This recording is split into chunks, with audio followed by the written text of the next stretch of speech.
Look, if Mamdani is a disaster in New York, and I don't know even if he'll try to do anything, he might just sit there. I don't know. But if he's a disaster, that is going to hurt the Democratic Party and the progressive left big time and lead to the defeat of New York Governor Hochul. That's what that will do. But we don't know how bad this man is going to be.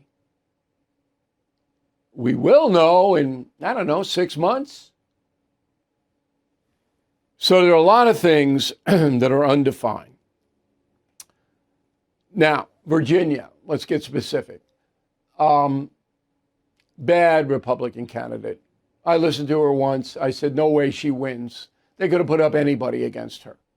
There's no way that she's going to win. She got waxed. Jersey. Still can't figure out Jersey. I don't know what the people who voted for Miss Sherrill as governor, and she's not a nut. She's a moderate Democrat, military vet. But what do you hope to get out of that vote? Democratic Party is going to raise your taxes, and Jersey's up to here with taxes. You think you're going to get tax relief from the Democrats? You're not. So what did you vote for? The only thing I can figure out is they voted against Trump. That's it. And Jersey is the same as where I am in Nassau County, Long Island. It's the same folks. My mother was raised in Teaneck, New Jersey. And this is really the ultimate irony. My county here went all red. They revolted against Mamdani in New York City. I lived just on the outskirts of Queens, okay, just over the city line. And Nassau County, huge, okay, on the Republican side, because they know here, because it's a different demographic, and we'll get into that. They know what a disaster the potential is in New York City. They don't want it. And the guy here, Blakeman, who runs the county, did a good job. Very low crime, didn't raise taxes, so why would you vote against him? Okay. The Jersey thing, I was going to run a soundbite, but most of you people don't live in New Jersey. You don't care what happens in New Jersey, and I understand. But I don't know why the Democrats won so big in New Jersey, and they won big. Okay, now Zoran, he was such a better candidate than Cuomo. It was like the LA Dodgers playing the Pittsburgh Pirates. Sorry, Pittsburgh Pirates.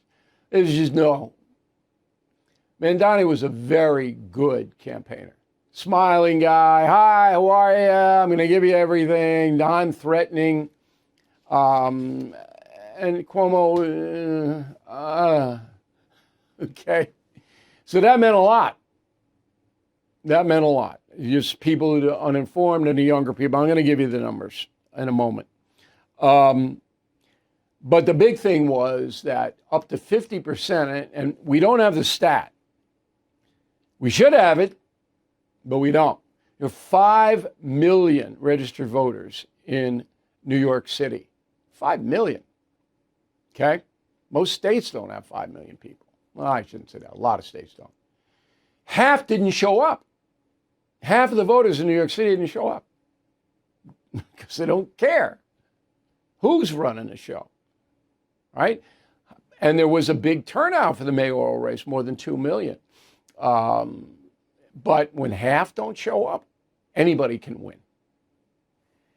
And many of those who voted in New York City are born overseas.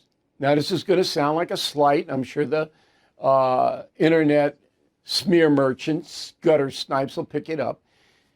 Traditional American values are still embraced by most indigenous Americans who were born here and whose family passed down the values of self-reliance, competition, freedom. You're born overseas, you have a totally different value system. You may want our values, but you were raised in a different culture. where things happen differently. When you have an enormous amount of foreign voters as you do in Los Angeles and New York City, you're not going to have the same kind of vote you had 20 years ago. That flooding the zone with immigrants has worked for the Democratic Party. I didn't know whether it would, but it has. It's altered everything. And it's not that these are bad people. They're here legally. They can vote legally. They work much harder, in my experience, than people born here. I'm generalizing, of course. But their culture is different. And that means a lot. So, to sum up, this has got nothing to do with the midterms. But President Trump should see this as a warning. Got to bring those prices down. Can't be hammering working people with high insurance, high utilities, sky-high food. You're going to lose. Let's face it, the U.S. economy is under stress. National debt rising, trade war shaking the markets. And meanwhile, China is dumping the dollar and stockpiling gold. That's why I protected my savings with physical gold and silver through the only dealer I trust, American Hartford Gold. And you can do this. Get precious metals delivered to your door or place in a tax-advantaged gold IRA. They'll even help you roll over your existing IRA or 401k, tax and penalty free. With billions in precious metals delivered, thousands of five-star reviews, and an A+ from the Better Business Bureau, you can trust American Hartford Gold as I do. Please call 866-501-5201 or text BILL to 65532. Again, that's 866-501-5201 or text BILL to 65532. Thank you for watching. To view full episodes of the No Spin News anytime, sign up to become a BillO'Reilly.com premium or concierge member today.